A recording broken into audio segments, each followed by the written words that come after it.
ಎಲ್ಲರಿಗೂ ನಮಸ್ಕಾರ. Learn with Chetan YouTube ಚಾನಲ್ಗೆ ನಿಮ್ಮೆಲ್ಲರಿಗೂ ಆಧಾರದ ಸುಸ್ವಾಗತ. ಇಂದಿನ ದಿನ ನಾವು 10ನೇ ತರಗತಿಯ ಗಣಿತ ವಿಷಯದ ಪ್ರಮುಖ ಪ್ರಶ್ನೋತ್ತರಗಳನ್ನು ನೋಡ್ತಾ ಹೋಗೋಣ. ಬನ್ನಿ ವಿಡಿಯೋವನ್ನು ಸ್ಟಾರ್ಟ್ ಮಾಡೋಣ. ಸೊ ಮೊದಲನೇದು 5005 ಅವಿಭಾಜ್ಯ ಅಪವರ್ತನಗಳ ಗುಣಲಬ್ಧವಾಗಿ ವ್ಯಕ್ತಪಡಿಸಿ, ಅಂದರೆ 5005 ಅವಿಭಾಜ್ಯ ಅಪವರ್ತನಗಳ ಗುಣಲಬ್ಧವಾಗಿ ವ್ಯಕ್ತಪಡಿಸಿ ಅಂತ ಕೇಳಿದ್ದಾನೆ. ಸೊ 1005 ಅಂತ 1001 ಇಂಟು 5 ಮಾಡಿದರೆ ನಮಗೆ 5005 ಸಿಗ್ತದೆ.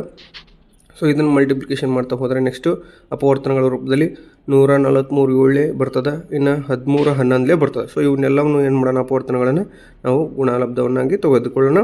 5 ಇಂಟು 7 ಇಂಟು 11 ಇಂಟು 13 5005 ಅಪವರ್ತನಗಳಾಗಿರ್ತದೆ. ಇನ್ನು ಮೊಸವನ್ನು ಕಂಡುಹಿಡಿಯತಕ್ಕಂಥದ್ದು 3 ಅಂಕದ ಪ್ರಶ್ನೆಗಳಾಗಿರ್ತದೆ. 75 ಮತ್ತು 135 ಲಸ ಮತ್ತು ಮೊಸವನ್ನು ಅವಿಭಾಜ್ಯ ಅಪವರ್ತನ ವಿಧಾನದಿಂದ ಕಂಡುಹಿಡಿಯಿರಿ. ಇನ್ನು 75 ನಾವು ಲಸ ತೆಗೆದುಕೊಳ್ಳೋಣ. ಸೊ ಬನ್ನಿ ಮೊಸ ಮತ್ತು ಲಸವನ್ನು ಕಂಡುಹಿಡಿಯೋಣ. 75 ಅಂದರೆ 5 15 75 ಬರ್ತದೆ. ಸೊ 5 3 3 1. ಇನ್ನು ನೆಕ್ಸ್ಟು ಈ ಕಡೆ ನೋಡಿ, 5 27 3 9 3 3 3 1. ಹಾಗಾದರೆ ಇಲ್ಲಿ ಏನು ಸಿಗ್ತದಪ್ಪ ನಮಗೆ ಅಂದರೆ 75 ಅಂದರೆ 3 ಇಂಟು 3 ಘಾತ 1 ಮತ್ತು 5 ಸ್ಕ್ವೇರ್ ಸಿಗ್ತದೆ. ಓಕೆ, ಅದೇ ರೀತಿ 135 3 ಘಾತ 3 ಇಂಟು 5 ಘಾತ 1 ಸಿಗ್ತದೆ. ಆದರೆ ಮೊಸ ಯಾವುದು, 3 ಘಾತ 1 ಇಂಟು 5 ಘಾತ 1 ಅಂದರೆ 5 3 15 ಏನಾಗ್ತದೆ, ಮೊಸ ಆಗಿರ್ತದೆ. ಇನ್ನು ಲಸ 3 ಕ್ಯೂಬ್ ಮತ್ತು 5 ಸ್ಕ್ವೇರ್ನ ಮಲ್ಟಿಪ್ಲಿಕೇಶನ್ ಮಾಡಿದಾಗ ನಮ್ಗೆ ಆನ್ಸರ್ ಎಷ್ಟು ಸಿಗ್ತದಪ್ಪ ಅಂದರೆ 675 ಸರಿಯಾದ ಉತ್ತರ ಆಗಿರ್ತದೆ. ಇನ್ನು ಮೊಸವನ್ನು ಕಂಡುಹಿಡಿಯೋದು 2 ಅಂಕದ ಪ್ರಶ್ನೆ. 72 ಮತ್ತು 120 ಮೊಸ 24 ಆದರೆ ಅವುಗಳ ಲಸವನ್ನು ಕಂಡುಹಿಡಿರಿ ಅಂತ ಕೇಳಿದಾನೆ. ಸೊ ಎ ಅಂದರೆ 72, ಬಿ ಅಂದರೆ 120, ಹೆಚ್ ಅಂದರೆ 24 ಮೊಸ ಆಗಿರ್ತದೆ. ಎಲ್ ಕಂಡುಹಿಡಿಬೇಕಾಗ್ತದೆ. A into b equals to h into l. So 72 into 120 equals to 24 into l. So l equals to 72 into 120 divided by 24. L ಎಷ್ಟಾಗ್ತದಪ್ಪ ಅಂದರೆ 360. ಅಂದರೆ ಎಲ್ ಸಿ ಎಮ್ ಎಷ್ಟಾಗ್ತದೆ, 360 ಆಗ್ತದೆ. ಇನ್ನು ಅಭಾಗಲಬ್ಧ ಸಂಖ್ಯೆ ಎಂದು ಸಾಧಿಸಿ ಅಂತ 2 ಅಂಕದ ಪ್ರಶ್ನೆ ಇದೆ. ಸೊ 3 + 2 √5 ಒಂದು ಅಭಾಗಲಬ್ಧ ಸಂಖ್ಯೆ ಎಂದು ಸಾಧಿಸಿ. 3 + 2 √5 ಒಂದು ಭಾಗಲಬ್ಧ ಸಂಖ್ಯೆ ಆಗಿರಲಿ. 3 + 2 √5 ಈಕ್ವಲ್ಸ್ ಟು p/q ರೂಪದಲ್ಲಿರ್ತದೆ. ಹಾಗಾಗಿ ಅದನ್ನು ಬರ್ಕೋಬೇಕು. 2 √5 ಈಕ್ವಲ್ಸ್ ಟು p/q - 3. ಈ ಎರಡನ್ನು ನಾವು ಈ ಕಡೆ ಹಾಕೋಣ. ಇಂಟು ಇದು ಡಿವೈಡೆಡ್ ಆಗ್ತದೆ. √5 equals to p - 3q divided by 2q ಆಗ್ತದೆ. So p - 3q divide by 2q ಒಂದು ಭಾಗಲಬ್ಧ ಸಂಖ್ಯೆ, ಆದರೆ √5 ಒಂದು ಅಭಾಗಲಬ್ಧ ಸಂಖ್ಯೆ. ಆದ್ದರಿಂದ ಇದು ವೈರುಧ್ಯಕ್ಕೆ ಎಡೆ ಮಾಡಿಕೊಡುತ್ತದೆ. ನಮ್ಮ ಊಹೆ ತಪ್ಪಾಗಿದೆ. ಆದ್ದರಿಂದ 3 + 2 √5 ಒಂದು ಅಭಾಗಲಬ್ಧ ಸಂಖ್ಯೆ ಆಗಿರ್ತದೆ. ಇದು 2 ಅಂಕದ ಪ್ರಶ್ನೆ ಆಗಿದ್ದರೆ, ಇಲ್ಲಿ ಕೆಳಗಡೆ ಇರತಕ್ಕಂಥದ್ದು 3 ಅಂಕದ ಪ್ರಶ್ನೆ ಆಗಿರ್ತದೆ. √3 ಒಂದು ಅಭಾಗಲಬ್ಧ ಸಂಖ್ಯೆ ಎಂದು ಸಾಧಿಸಿ ಅಂತ ಕೊಟ್ಟಿದ್ದಾನೆ. ಸೊ √3 ಒಂದು ಭಾಗಲಬ್ಧ ಸಂಖ್ಯೆ ಆಗಿರಲಿ. √3 ಈಕ್ವಲ್ಸ್ ಟು b/q ಆಗಿರ್ತದೆ. ಸೊ ವರ್ಗ ಮಾಡೋಣ. ಈಗ 2 ಕಡೆ ವರ್ಗ ಮಾಡಿದಾಗ ನಮಗೆ q² equals to p² divide by 3 ಸಿಗ್ತದೆ. ಓಕೆ, ಇನ್ನು p² 3ರಿಂದ ಭಾಗಿಸಲ್ಪಟ್ಟರೆ, p² 3 ಭಾಗಿಸಲ್ಪಟ್ಟರೆ p ಸಹ ಏನು ಮಾಡ್ತದೆ, 3 ಭಾಗಿಸ್ತದೆ. ಆದ್ದರಿಂದ 3 p ಯ ಅಪವರ್ತನವಾಗಿರ್ತದೆ. p ಈಕ್ವಲ್ಸ್ ಟು 3k ಆಗ್ತದೆ. p equals to 3k. So q² equal to 3k². q² equals to 3k² divided by 3. q² equal to 3k² ಆಗ್ತದೆ. So ನಾವು ಏನು ಮಾಡೋಣ, ಈಗ k ತೆಗೆದುಕೊಳ್ಳೋಣ. k² equals to q² divided by 3 ಆಗಿರ್ತದೆ. q² 3 ಭಾಗಿಸಲ್ಪಟ್ಟರೆ q ಸಹ 3 ಏನು ಮಾಡ್ತೈತಿ, ಭಾಗಿಸಲ್ಪಡ್ತದೆ. ಆದ್ದರಿಂದ 3q ಅಪವರ್ತನ ಆಗಿರ್ತದೆ. ಇದು ವೈರುಧ್ಯಕ್ಕೆ ಎಡೆ ಮಾಡಿಕೊಡ್ತದೆ. ನಮ್ಮ ಊಹೆ ತಪ್ಪಾಗಿದೆ. ಆದ್ದರಿಂದ √3 ಒಂದು ಅಭಾಗಲಬ್ಧ ಸಂಖ್ಯೆ ಆಗಿರ್ತದೆ.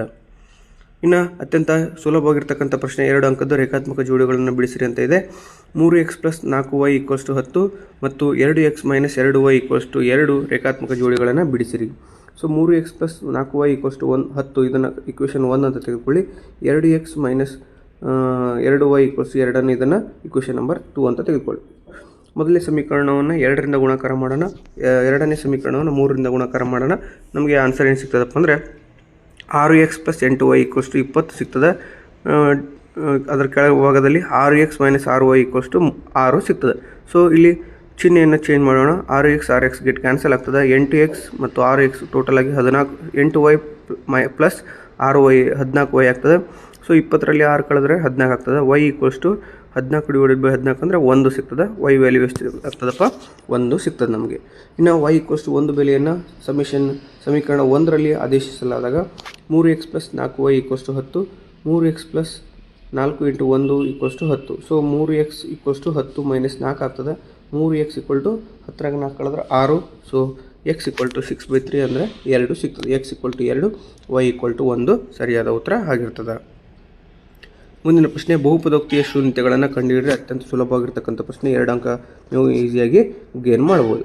p(x) = x² + 7x + 10 ಬಹುಪದೋಕ್ತಿಯ ಶೂನ್ಯತೆಗಳನ್ನು ಕಂಡುಹಿಡಿಯಿರಿ. x² + 7x + 10x ಇಲ್ಲಿ ಕೂಡಿಸಿದ್ರೆ 7 ಬರಬೇಕು, ಗುಣಿಸಿದರೆ 10 ಬರಬೇಕು. ಆ ರೀತಿಯಾಗಿ ಸಂಖ್ಯೆಯನ್ನು ನಾವೇನು ಮಾಡಬೇಕು?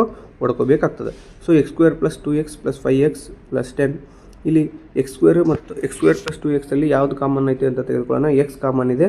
ಸೊ ಹಾಗಾಗಿ x + 2 ಉಳಿತದೆ. ಇಲ್ಲಿ 5x + 10ರಲ್ಲಿ 5 ಕಾಮನ್ ಇದೆ. ಇಲ್ಲಿ x + 2 ಉಳಿತದೆ. ಇಲ್ಲಿ 2 ಅಪವರ್ತನಗಳಿದಾವೆ, 2 ಗುಂಪುಗಳನ್ನು ಇದ್ದಾವೆ, x + 2 x + 2 ಅಂತ. ಇದನ್ನು ಯಾವುದಾದ್ರೂ ಒಂದು ತೆಗೆದುಕೊಳ್ಬೇಕಾಗ್ತದೆ ನಾವು. ಇದು ಒಂದು ಅಪವರ್ತನ ಅಂತ ಕನ್ಸಿಡರ್ ಮಾಡಬೇಕು. x + 2 × x + 5. ಸೊ ಶೂನ್ಯತೆಗಳು ಏನಪ್ಪ ಅಂದರೆ x + 2 = 0, x = -2 ಆಗ್ತದೆ. x + 5 = 0 ಇದ್ದಾಗ 5ಅನ್ನು ಈ ಕಡೆ ಹಾಕಿದರೆ ನಾವು ಪ್ಲಸ್ ಇದ್ದದ್ದು ಮೈನಸ್ ಆಗ್ತದೆ. x = -5 ಸರಿಯಾದ ಉತ್ತರ ಆಗಿರ್ತದೆ. ಓಕೆನಾ. ಇನ್ನು ಶೂನ್ಯತೆಗಳು ಮತ್ತು ಗುಣಲಬ್ಧವನ್ನು ಕಂಡುಹಿಡಿಯೋದು 2 ಅಂಕದ ಪ್ರಶ್ನೆ. x² + 7x + 10 ಬಹುಪದೋಕ್ತಿಯ ಶೂನ್ಯತೆಗಳು ಮತ್ತು ಗುಣಲಬ್ಧವನ್ನು ಕಂಡುಹಿಡಿಯಿರಿ. ಸೊ ಇದು ಆದರ್ಶ ರೂಪ ಯಾವುದಪ್ಪ ಅಂದರೆ ax² + bx + c ಆಗಿರ್ತದೆ. ಇಲ್ಲಿ a ಅಂದರೆ 1, b ಅಂದರೆ 7, c ಅಂದರೆ 10 ಆಗಿರ್ತದೆ. ಶೂನ್ಯತೆಗಳು ಮೊತ್ತ ಕಂಡುಹಿಡಿಯೋ ಸೂತ್ರ ಏನಪ್ಪ ಅಂದರೆ α + β = -b/a. b ವ್ಯಾಲ್ಯೂ ಎಷ್ಟೈತಿ? -7 ಇದೆ. ಸೊ a ವ್ಯಾಲ್ಯೂ 1 ಇದೆ. ಸೊ ಆನ್ಸರ್ ಎಷ್ಟಾಗ್ತದೆ? -7 ಮೊತ್ತ ಆಗಿರ್ತದೆ. ಇನ್ನು ಗುಣಲಬ್ಧ α β = c/a. c ವ್ಯಾಲ್ಯೂ 10 ಇದೆ, a ವ್ಯಾಲ್ಯೂ 1 ಇದೆ. ಸೊ ಹಾಗಾಗಿ 10 ಆನ್ಸರ್ ಆಗ್ತದೆ. ಓಕೆ. ನೆಕ್ಸ್ಟ್, ವರ್ಗ ಸಮೀಕರಣದ ಮೂಲ ಸ್ವಭಾವಗಳನ್ನು ವಿವೇಚಿಸುವುದು 2 ಅಂಕದ ಪ್ರಶ್ನೆಗಳು. 2x² - 3x + 5 = 0 ವರ್ಗ ಸಮೀಕರಣದ ಮೂಲ ಸ್ವಭಾವವನ್ನು ವಿವೇಚಿಸಿ ಅಂತ ಕೊಟ್ಟಿದ್ದಾನೆ.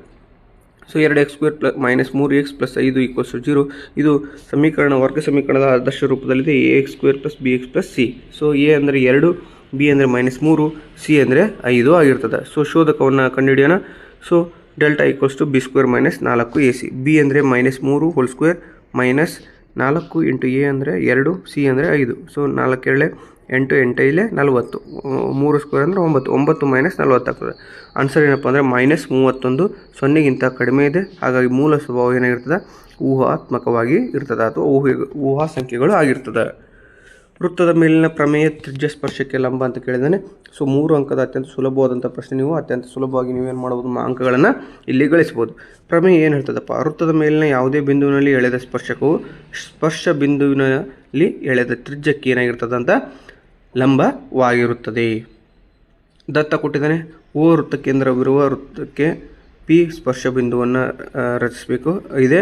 ಇನ್ನು ಸಾಧನೆಯ OP perpendicular to XY. OP perpendicular to XY ಆಗಿರ್ತದೆ. ರಚನೆ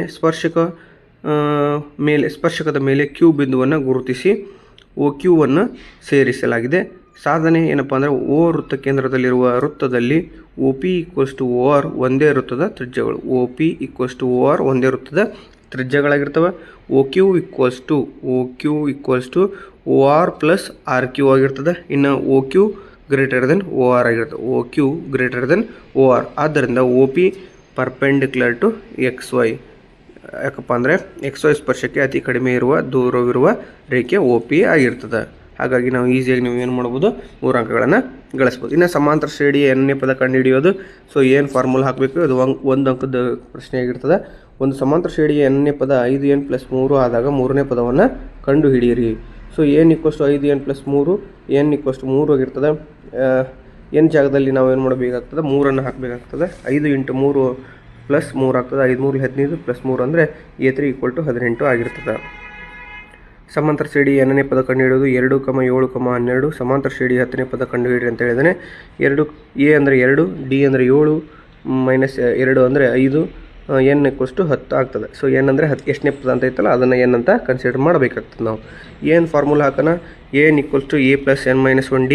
ಸೊ a10 = 2 + 10 - 1 × 5. 2 ಪ್ಲಸ್ 10 1 ಕಳೆದ್ರೆ 9 ಆಗ್ತದೆ ಇಂಟು 5 9 5 45 ಪ್ಲಸ್ 2 ಅಂದರೆ 47. ಆದ್ದರಿಂದ A10ನ ಬೆಲೆ ಎಷ್ಟಾಗಿರ್ತದಪ್ಪ ಅಂದರೆ 47 ಆಗಿರ್ತದೆ. ಸಮಾಂತರ ಶ್ರೇಣಿಯ SN ಪದಗಳ ಮೊತ್ತ ಕಂಡುಹಿಡಿಯಿರಿ ಅಂತ ಕೇಳ್ತಾನೆ. ಒಂದು ಏನು ಫಾರ್ಮುಲಾದಲ್ಲಿ ಒಂದು ಲೆಕ್ಕ ಕೇಳಿದರೆ ಅಥವಾ ಪ್ರಶ್ನೆಯಲ್ಲಿ SN ಫಾರ್ಮುಲಾದಲ್ಲಿ ಮೊತ್ತವನ್ನು ಕಂಡುಹಿಡಿಯಲಿಕ್ಕೆ ಕೇಳ್ತಾನೆ. ಸೊ ಎರಡರಲ್ಲಿ ಒಂದು ಕಂಪಲ್ಸರಿ ಬಂದೇ ಬರ್ತದೆ. ಸೊ 6, 10, 14 ಸಮಾಂತರ ಶ್ರೇಣಿಯ ಮೊದಲ 20 ಪದಗಳ ಮೊತ್ತವನ್ನು ಕಂಡುಹಿಡಿಯಿರಿ ಅಂತಿದೆ. ಸೊ A = ಎಷ್ಟಾಗ್ತದಪ್ಪ ಅಂದರೆ 6 ಆಗ್ತದೆ. D ಅಂದರೆ 10ರಾಗ -6 ಕಳೆದ್ರೆ ನಮ್ಗೆ 4D ಸಿಗ್ತದೆ. N ಅಂದರೆ 20 ಪದಗಳು, S20ಯನ್ನು ಕಂಡುಹಿಡಿಬೇಕಾಗ್ತದೆ. SN = n/2 2A + n-1D formula ಇದೆ. ಸೊ S20 ಅಂದರೆ 20/2 ಆಗ್ತದೆ. ಸೊ 2A ಅಂದರೆ 2 × 6 ಪ್ಲಸ್ 20 - 1 × 4. ಸೊ ಇಲ್ಲಿ 2 6 ಅಂದರೆ 12 ಪ್ಲಸ್ 21 ಅಂದರೆ 20 - 1 ಅಂದರೆ 19 × 4 14 76 ಆಗ್ತದೆ. 12 + 76 ಅಂದರೆ 88. 10 × 88 ಆಗ್ತದೆ. ಸೊ S20 = 880 ಸರಿಯಾದ ಉತ್ತರ ಆಗಿರ್ತದೆ. ಇನ್ನು 14ನೇ ಪ್ರಶ್ನೆ ನೋಡೋಣ. 2 ಅಂಕದ ಪ್ರಶ್ನೆ ಪ್ರಮುಖವಾಗಿರ್ತಕ್ಕಂಥದ್ದು ಇದು. 2, 3 ಮತ್ತು 4, 1 ಬಿಂದುಗಳ ನಡುವಿನ ದೂರವನ್ನು ಕಂಡುಹಿಡಿಯಿರಿ ಅಂತ ಇದೆ. ದೂರ ಸೂತ್ರ ಹಾಕೋಣ. √(x2 - x1) ² + y2 - y1 ² ಬಿಂದುಗಳ ನಡುವಿನ ದೂರ ಎಷ್ಟೈತಪ್ಪ ಅಂದರೆ ವ್ಯಾಲ್ಯೂಗಳನ್ನು ತುಂಬ್ತಾ ಹೋಗೋಣ. x2 ಅಂದರೆ 4 - x1 ಅಂದರೆ 2 whole square plus 1 - 3 whole square. √4 - 2 ಅಂದರೆ 2 2 ಸ್ಕ್ವೇರ್ ಪ್ಲಸ್ ಇಂಟು ಬ್ರಾಕೆಟ್ 1 - 3 ಅಂದರೆ -2 ಹೋಲ್ ಸ್ಕ್ವೇರ್ ಆಗ್ತದೆ. ಸೊ ಇಲ್ಲಿ √4 + 4 ಆಗ್ತದೆ. ಇದನ್ನು ನಾವೇನು ಮಾಡ್ತೀವಿ, 1 2ರ ವರ್ಗ 4ರ ವರ್ಗ ತೆಗೆದುಕೊಳ್ಳೋಣ. 2 × 4 ಆಗ್ತದೆ. ಸೊ 2ನ್ನು ಆಚೆ ಕಡೆ ತೆಗೆದಾಗ 2√2 ಮಾನಗಳು ಆಗ್ತದೆ ಉತ್ತರ. ಓಕೆನಾ. ಇನ್ನು ಮುಂದಿನದಾಗಿ 15ನೇ ಪ್ರಶ್ನೆ. ಭಾಗ ಪ್ರಮಾಣ ಕಂಡುಹಿಡಿಯುವ ಸೂತ್ರ ಹಾಕಿ ಲೆಕ್ಕವನ್ನು ಮಾಡೋದು. 2 ಅಂಕಗಳು ಇಂಪಾರ್ಟೆಂಟ್ ಬರ್ತದೆ. ಸೊ A 2, 1 B 7, 6 ಬಿಂದುಗಳನ್ನು ಸೇರಿಸುವ ರೇಖಾಖಂಡವನ್ನು 3:2 ಅನುಪಾತದಲ್ಲಿ ವಿಭಾಗಿಸುವ ಬಿಂದುವಿನ ನಿರ್ದೇಶಾಂಕಗಳನ್ನು ಕಂಡುಹಿಡಿಯಿರಿ. x1 y1 2, 1 ಆಗ್ತದೆ. x2 y2 7, 6 ಆಗ್ತದೆ. m1 m2 ಅಂದರೆ 3:2 ಆಗ್ತದೆ. ಸೊ P(x y) ಕಂಡುಹಿಡಿಯಿರಿ ಅಂತ ಕೇಳಿದ್ರೆ P(x y) = m1x2 + m2x1 / m1 + m2 m1y2 + m2y1 / m1 + m2 ಬೆಲೆಗಳನ್ನು ಆದೇಶಿಸಲಾದಾಗ ಸೊ ನಮ್ಗೆ ಎಷ್ಟು ಸಿಗ್ತದಪ್ಪ ಅಂದರೆ P(x, y) = 25/5, 20/5 ಆಗ್ತದೆ. 5 1 5 5 5 1 5 4. ಸೊ P(x y) = 5,4 ಆಗ್ತದೆ. ಇನ್ನು 3 ಅಂಕದ ಪ್ರಶ್ನೆ. ಪ್ರಮೇಯ ಕೇಳೋ ಸಂಭವನೀಯತೆ ಇರ್ತದೆ. ವೃತ್ತದಲ್ಲಿ 2 ಪ್ರಮೇಯಗಳಿದಾವೆ. 2ರಲ್ಲಿ ಯಾವುದಾದ್ರೂ ಒಂದು ಕೇಳ್ತಾನೆ. ಸೊ ಪ್ರಮೇಯ ಏನು ಹೇಳ್ತದಪ್ಪ ಅಂದರೆ ಬಾಹ್ಯ ಬಿಂದುವಿನಿಂದ ಎಳೆದ ಸ್ಪರ್ಶಕಗಳು ಸಮನಾಗಿರುತ್ತವೆ ಅಂತಾಗಿದೆ. ಸೊ ದತ್ತ ಏನಿದೆ ಅಂದರೆ O ವೃತ್ತಕೇಂದ್ರ P ಬಾಹ್ಯ ಬಿಂದುವಿನಿಂದ PQ ಮತ್ತು PR ಸ್ಪರ್ಶಕಗಳನ್ನು ಎಳೆದಿದೆ. ಸಾಧನೆಯ ಏನಪ್ಪ ಅಂದರೆ PQ = PR ಆಗಿರ್ತದೆ. PQ = PR ಆಗಿರ್ತದೆ. ಇಂದ ಸಾಧನೆ ತ್ರಿಭುಜ POQ ಮತ್ತು ತ್ರಿಭುಜ PORಗಳಲ್ಲಿ OQ = OR ಒಂದೇ ವೃತ್ತದ ತ್ರಿಜ್ಯಗಳು ಆಗಿರ್ತವೆ. OQ = OR ಒಂದೇ ವೃತ್ತದ ತ್ರಿಜ್ಯಗಳು. ಇನ್ನು ಕೋನ PQO = PRO = 90 ಡಿಗ್ರಿ ಆಗಿರ್ತದೆ. ತ್ರಿಜ್ಯವು ಸ್ಪರ್ಶಕ್ಕೆ ಏನಾಗಿರ್ತದೆ, ಯಾವಾಗಲೂ ಲಂಬವಾಗಿ ಇರ್ತದೆ. ಇನ್ನು OP = OP ಅನ್ನೋದು ಉಭಯ ಸಾಮಾನ್ಯ ಬಾಹು ಆಗಿರ್ತದೆ. ತ್ರಿಭುಜ POQ ಸರ್ವಸಮ ತ್ರಿಭುಜ POR. ತ್ರಿಭುಜ POQ ಸರ್ವಸಮ ತ್ರಿಭುಜ POR ಆಗಿರ್ತದೆ. ಸೊ ಆದ್ದರಿಂದ PQ = PR ಸಮನಾಗಿರ್ತದೆ. ಸಮರೂಪ ತ್ರಿಭುಜಗಳ ಅನುರೂಪ ಬಾಹುಗಳು ಏನಾಗಿರ್ತವೆ, ಯಾವಾಗಲೂ ಸಮನಾಗಿ ಇರುತ್ತವೆ. ಓಕೆನಾ. ಮುಂದಿನ ಪ್ರಶ್ನೆ ನೋಡ್ತಾ ಹೋಗೋಣ. ಸರಾಸರಿಯನ್ನು ಕಂಡುಹಿಡಿಯೋದು. ಸೊ ವರ್ಗಾಂತರವನ್ನು 5 5ರಿಂದ 15 15ರಿಂದ 25 25ರಿಂದ 35 35ರಿಂದ 45 45ರಿಂದ 55ರವರೆಗೆ ಕೊಟ್ಟಿದ್ದಾನೆ. ಆವೃತ್ತಿ 4 3 2 6 5 2 ಅಂತ ಕೊಟ್ಟಿದ್ದಾನೆ. ಸೊ ಬನ್ನಿ ಕ್ಯಾಲ್ಕುಲೇಷನ್ ಮಾಡೋಣ. ಆವೃತ್ತಿ ಎಷ್ಟು ಆಗ್ತದಪ್ಪ ಅಂದರೆ F ಅಂದರೆ 20 ಆಗ್ತದೆ. ಅದರ ಮಧ್ಯ ಬಿಂದುವನ್ನು ತೆಗೆದುಕೊಳ್ಳೋಣ. 5 ಮತ್ತು 15ರಿಂದ 10 20 30 40 50 ಸಿಗ್ತದೆ ನಮಗೆ. ಸೊ F(x)ಅನ್ನು ಮಲ್ಟಿಪ್ಲಿಕೇಶನ್ ಮಾಡಿದಾಗ ನಮಗೆ ಟೋಟಲಾಗಿ 40 60 180 200 ಮತ್ತು 100 ಅಂತ ಸಿಗ್ತದೆ. ಸೊ ಇವುಗಳನ್ನು ಏನು ಮಾಡೋಣ, F(x)ಅನ್ನು ಟೋಟಲ್ ಮಾಡಿದಾಗ ಸಮೇಷನ್ ಆಫ್ F(x) = 580 ಆಗ್ತದೆ. ಸರಾಸರಿ x bar = summation of F(x) / F ಆಗ್ತದೆ. 580 / 20 ಅಂದರೆ ನಮಗೆ ಸರಾಸರಿ ಎಷ್ಟು ಸಿಗ್ತದಪ್ಪ, 29 ಸರಾಸರಿ ಸಿಗ್ತದೆ. ಸೊ ಸರಾಸರಿಯನ್ನು ಸೂಕ್ತ ವಿಧಾನವನ್ನು ಸರಾಸರಿ ಕಂಡುಹಿಡಿಯಿರಿ ಅಂತ ಇದೆ. ಸೊ ಈ ವಿಧಾನವನ್ನು ನಿಮಗೆ ಕೊಟ್ಟಿಲ್ಲ. ಸೊ ನೇರ ವಿಧಾನದ ಮೂಲಕ ನೀವು ಈಸಿಯಾಗಿ ನೀವು ಏನು ಮಾಡ್ಬೋದು, ಸರಾಸರಿ ಲೆಕ್ಕಗಳನ್ನು ಬಿಡಿಸ್ಬೋದು. ಓಕೆನಾ. ಸೊ ಇಂದಿನ ವಿಡಿಯೋದಲ್ಲಿ ನಾವೇನು ಮಾಡಿದ್ವಿ, ಸಾಕಷ್ಟು ಕ್ವಶನ್ಗಳನ್ನು ನೋಡ್ತಾ ಇದ್ದೀವಿ. ಸೊ ಇನ್ನೂ ಹೆಚ್ಚು ಹೆಚ್ಚು ಪ್ರಶ್ನೆಗಳು ನಮ್ಮ ತರಗತಿಯಲ್ಲಿ ಮುಂದಿನ ಭಾಗದಲ್ಲಿ ತಿಳಿತಾ ಹೋಗೋಣ. ಸೊ ಅಲ್ಲಿವರೆಗೂ ನೀವು ಕಾಯ್ತಾ ಇರಿ. ಅದೇ ರೀತಿ ನಮ್ಮ ಚಾನಲನ್ನು ಸಬ್ಸ್ಕ್ರೈಬ್ ಮಾಡ್ಕೊಳ್ಳಿ. ನಿಮಗೆ ವಿಡಿಯೋಗಳು ಇಷ್ಟ ಆಗಿದ್ರೆ ಲೈಕ್ ಮಾಡಿ, ಶೇರ್ ಮಾಡಿ, ಕಮೆಂಟ್ ಮಾಡಿ ಅಂತ ಹೇಳ್ತಾ, ಇನ್ನೂ ಯಾರು ನಮ್ಮ ಚಾನಲನ್ನು ಸಬ್ಸ್ಕ್ರೈಬ್ ಮಾಡ್ಕೊಂಡಿಲ್ಲೋ ದಯವಿಟ್ಟು ಸಬ್ಸ್ಕ್ರೈಬ್ ಮಾಡ್ಕೊಳ್ಳಿ. ಇದರಿಂದ ವಿಡಿಯೋ ಮಾಡಲಿಕ್ಕೆ ನಮಗೂ ಕೂಡ ಒಂದು ಹುಮ್ಮಸ್ಸು ಸಿಗ್ತದ ಅಂತ ಹೇಳ್ತಾ, ಸೊ ಈ ಒಂದು ವಿಡಿಯೋವನ್ನು ಇಲ್ಲಿಗೆ ಮುಕ್ತಾಯಗೊಳಿಸ್ತಾ ಇದ್ದೇವೆ. Thank you so much.